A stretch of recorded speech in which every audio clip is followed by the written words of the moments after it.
Amazing morning everyone! Ito po ulit ang inyong one and only Barley Queen and meron na naman dumating sa aking atensyon na meron pong gumagamit ng aking signature na sinasabi na approve ko po ang fake na letter na to na sinasabi dito na nagbebenta ng below SRP po ang ating mga product.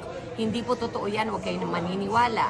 If, like I said, nagbebenta sila ng below SRP ng 1,000 pesos per box ng I Am Amazing Organic Barley from Australia, hindi po original yan.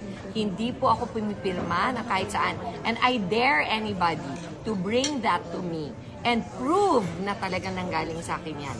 Baka po magkasuhan tayo. Kaya wag nyo na lang po lulukohin yung mga tao. Kawawa naman.